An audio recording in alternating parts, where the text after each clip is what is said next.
Berpegang Quran dan sunnah Nabi kita laksanakan, membina umat menuju keridhaan Tuhan. Assalamualaikum.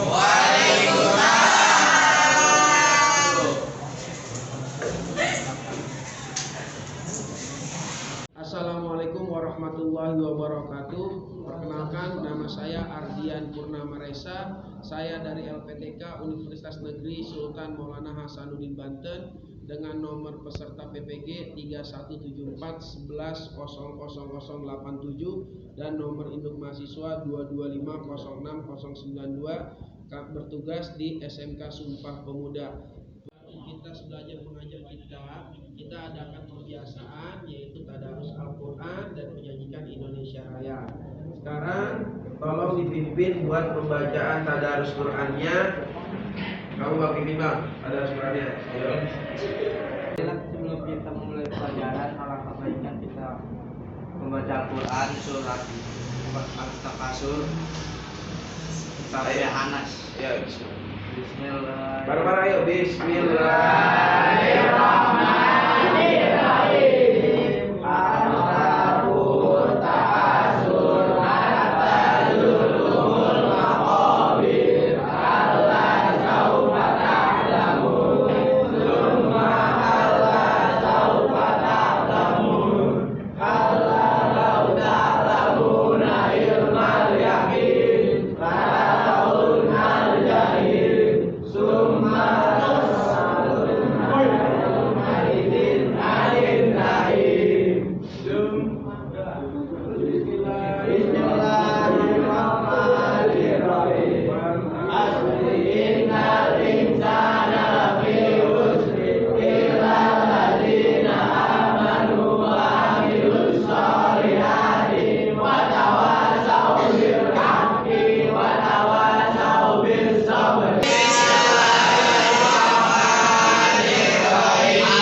sebagai pengajar, saya akan mengabsen pada hari ini, ya.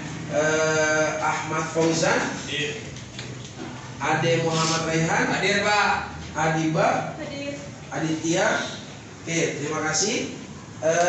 Sekarang sebelum kita mulai aktivitas belajar mengajar pada hari ini, silakan kalian membaca doa terlebih dahulu yang dipimpin oleh ketua kelasnya. Siap, belum memulai pelajaran, alangkah baiknya kita membaca doa. Semoga gampang dipahami. Doa dimulai. Doa selesai. Oke, terima kasih. Pada hari ini, setelah kita baca doa, biar memantapkan semangat kalian. Oke, kalau saya bilang pagi, kamu jawab pagi, pagi, pagi, Allahu Akbar, gitu ya. Oke, kita mulai ya. Selamat pagi. Pagi, pagi, pagi, Allah. Semangat sekali lagi. Selamat pagi. Pagi, pagi, pagi, Allah. Oke, terima kasih. Yuk kita mulai pembelajaran kita pada hari. Sekarang kalian lihat buku kalian itu bab 3 tentang menyeramkan jenazah. Ya, buka buku kalian, buku agama kalian.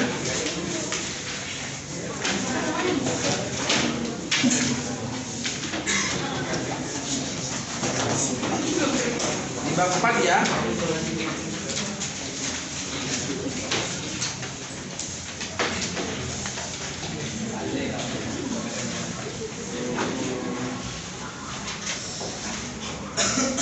Bab 4 itu halaman 55. Tata cara penyelenggaraan jenazah. Oke, di sini sebelumnya pada bab jenazah atau tata cara menyelenggarakan jenazah, yang pertama menerapkan penyelenggaraan jenazah sesuai dengan ketentuan syariat. Yang kedua tujuannya adalah menunjukkan sikap tanggung jawab dan kerjasama dalam penyelenggaraan jenazah di masyarakat nantinya. Yang ketiga, memiliki kepedulian terhadap jenazah dalam kehidupan sehari-hari. Yang keempat, menjelaskan kandungan dalil naqli tentang kepedulian terhadap jenazah. Yang kelima, menjelaskan tata cara penyelenggaraan jenazah menurut hukum Islam.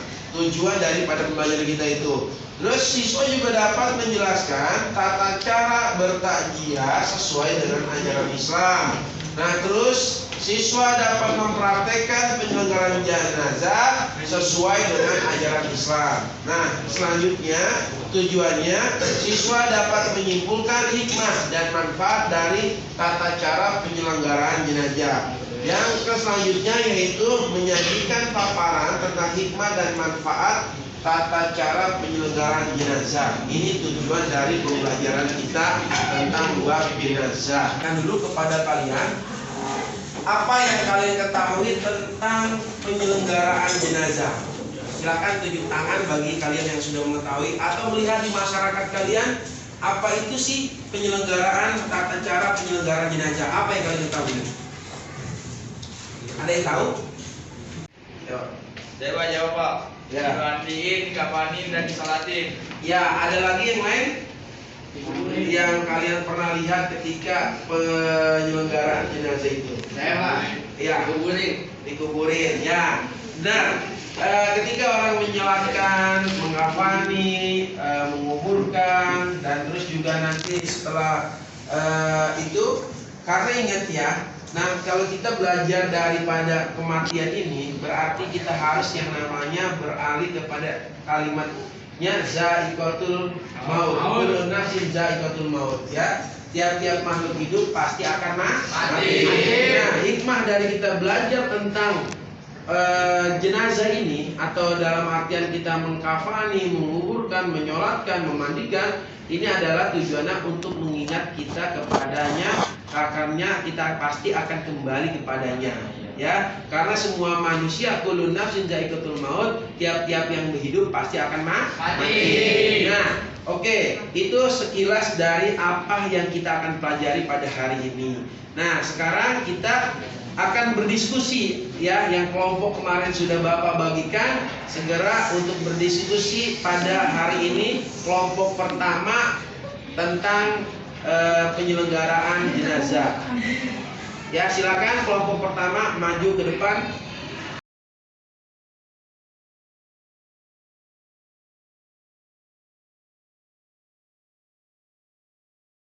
Anak semuanya tolong diperhatikan, ini adalah kelompok teman kalian yang akan berdiskusi pada hari ini tentang penyelenggaraan jenazah yang akan disampaikan oleh kelompoknya Seika. Kepadanya kami persilakan, jangan lupa nanti di dua termin tanya jawab yang pertama dan kedua. Silakan moderator membukanya.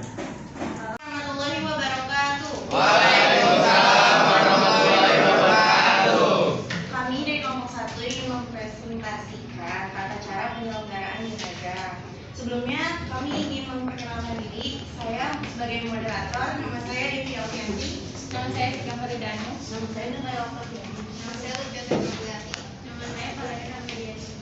Oke, selanjutnya kita akan mempresentasikan, membaca hasil presentasi kita.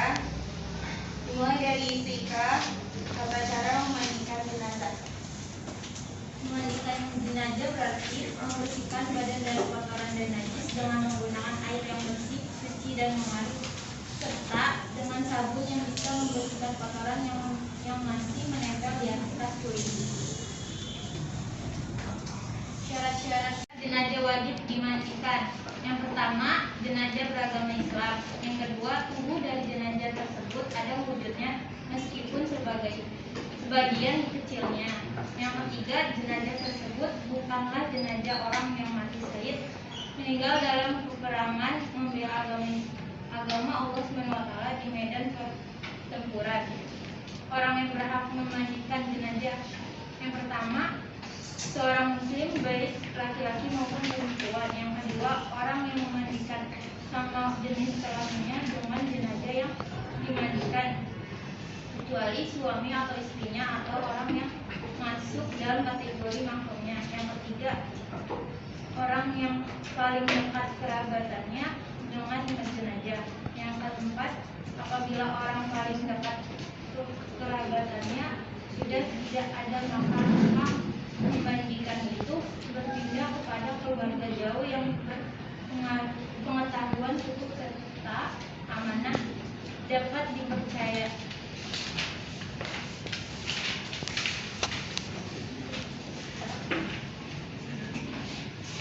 Yang kedua, mengafani jenazah. Hukum mengafani jenazah adalah sama dengan hukum memandikannya, yakni fardu kifayah atas orang yang hidup. Kain kafan diambil dari harta si mayit sendiri jika ia meninggalkan harta. Warna kain kafan hendaknya berwarna putih bersih. Hal ini sesuai dengan sabda Rasulullah SAW dalam hadis berikut. Jumlah lapisan kain kafan untuk jenazah laki-laki.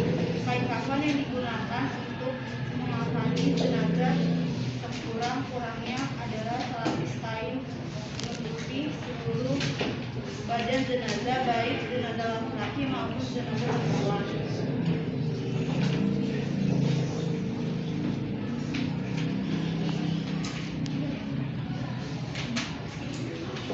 Kain kafan untuk jenazah perempuan. Kain kafan yang digunakan untuk jenazah perempuan yaitu paling utama adalah 5 helai kain dengan rincian sebagai berikut. 1 helai kain bawah baju tutup kepala, tudung atau cadar, dan kain yang menutupi seluruh badannya. Yang ketiga itu menyalatkan jenazah. Hukum menyalatkan jenazah sama dengan hukum memandikan dan mengafaninya, yaitu fardu kifayah. Yang pertama ada syarat sah sholat jenazah. Itu ada 3. Yang pertama, Penuhinya syarat-syarat sholat pada umumnya, seperti menutup aurat, suci badan, pakaian, dan tempat dari najis, serta menghadap kiblat. Yang kedua, sholat jenazah dilakukan secara jenazah dimandikan dan dikafani.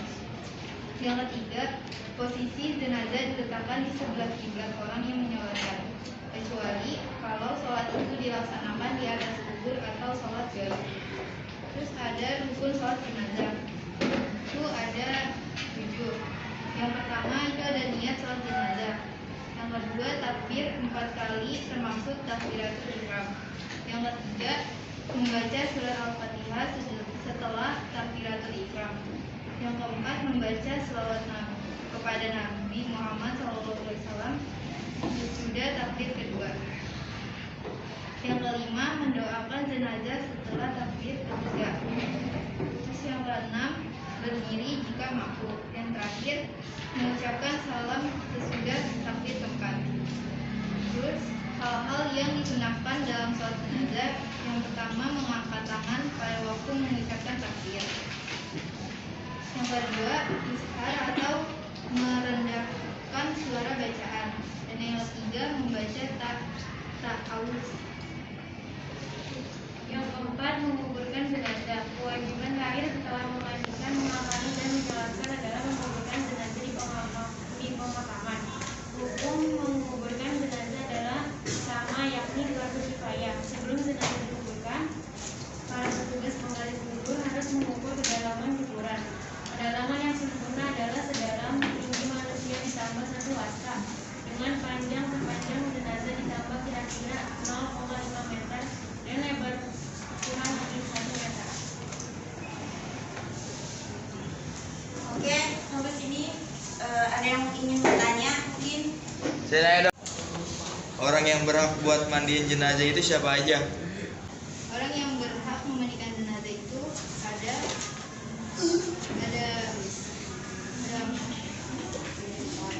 empat. Yang pertama itu seorang muslim baik laki-laki maupun perempuan. Yang kedua orang yang membagikan sama jenisnya dengan jenazah yang dimandikan, kecuali suami atau istrinya atau orang yang masuk dalam kategori mahramnya. Yang ketiga orang yang paling dekat kekerabatannya dengan jenazah. Yang keempat apabila orang yang paling dekat kekerabatannya sudah tidak ada, maka hak memandikan itu berpindah kepada keluarga jauh yang berpengetahuan cukup serta amanah. Coba jelaskan tata cara menguburkan jenazah yang benar.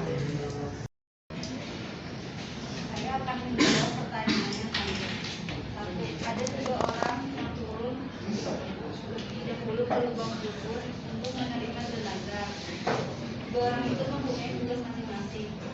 Ini orang pertama menerima bagian kepala, orang kedua menerima bagian tengah, perut, dan orang ketiga menerima bagian kaki. Kedua, beberapa orang berada di atas mengangkat jenazah pelan-pelan dari tempat pengangkatan atau kereta jenazah untuk menerima kepada 3 orang yang sudah siap di bawah lubang kubur. Sewaktu jenazah dimasukkan ke dalam kubur, hendaknya yang memasukkan membaca yang keempat, letakkan jenazah di liang lahat dan posisi menghadap kiblat, miring ke barat dengan menunjuk ke utara.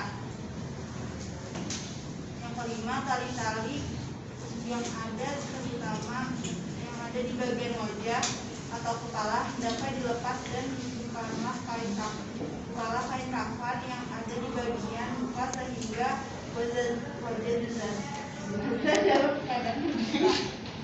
Yang keenam, agar jenazah itu tetap dalam posisi diri menghadap kiblat, maka diberi penyanggaan yang terbuat dari tanah yang dibulat-bulat, terutama di bagian kepala dan punggung.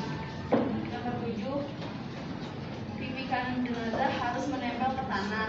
Yang ke-8, sebagian ulama berhadapan bahwa jenazah yang sudah dikiblatkan dan sebelum ditutup sebaiknya dikumandangkan azan terlebih dahulu. Namun menurut sebagian ulama yang lain tidak perlu dikumandangkan azan. Yang ke-9, tutuplah jenazah yang sudah diletakkan di liang lahat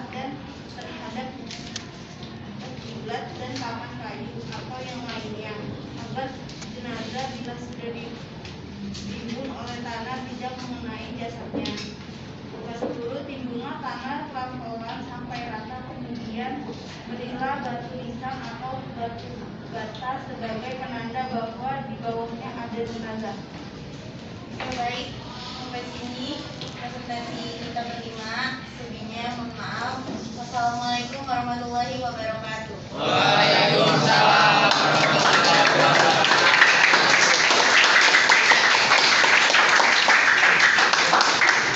Kita merefleksikan apa yang kalian sudah dapat dari pembelajaran penyelenggaraan jenazah.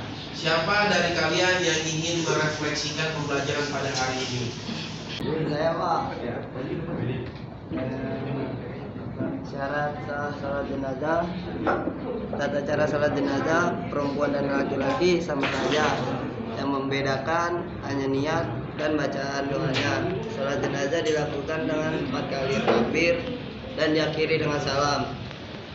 Ada syarat sah yang harus dipenuhi untuk menunaikan salat jenazah, yaitu 1. Jenazah telah disucikan dari najis baik tubuh, kafan maupun tempatnya. 2. Orang yang menyolati telah memenuhi syarat sah sholat. 3. Posisi musolli harus berada di belakang jenazah. 4. Jarak antara jenazah dan musolli tidak lebih 300 ziro atau sekitar 150 meter. Ini berlaku jika sholat dilakukan di luar masjid. 5. Tidak ada penghalang antara keduanya, misalnya seandainya jenazah berada dalam keranda, maka keranda tersebut tidak boleh dipaku. 6. Bila jenazah hadir, maka orang yang menyolati juga harus hadir di tempat tersebut. Yang telah merefleksikan pembelajaran pada hari ini. Sekarang yang dari perempuan, mungkin ada yang ingin merefleksikannya? Silakan. Pengurusan jenazah dapat meningkatkan kepekaan sosial dan kepedulian kita kepada sesama umat Islam. Dengan penyelenggaraan jenazah membantu meringankan beban keluarga jenazah dan sebagian ungkapan bela sungkawa atau musibah yang dideritanya. Tadi yang beberapa Bapak ambil dari pertanyaan dua teman kalian, dari salah satunya dari Dede, ketentuan yang memandikan jenazah itu seperti apa? Ya jadi gini, saya menjabarkan tentang ketentuan pemandian jenazah. Ketika yang meninggalnya itu seorang istri, lebih utama yang memandikan adalah suaminya. Tapi kalau suaminya tidak bisa, nah makanya kalau perempuan yang memandikan ya perempuan, yang laki yang memandikan adalah laki. Tapi kalau misalkan bicara paling utama ketika istrinya yang meninggal siapa? Ya tadi saya bilang suaminya yang lebih utama, karena biar gimana pun orang yang bicara memandikan itu ya, kalau di sini dilihat di halaman 57, orang yang berhak memandikan pertama seorang muslim laki-laki maupun perempuan, orang yang memandikan sesama jenis kelaminnya dengan jenazah yang dimandikan, kecuali suami istrinya atau orang yang masuk dalam kategori mahramnya. Itu beda ya. Kalau suami boleh memandikan istrinya, kalau istri boleh memandikan suaminya ketika meninggal.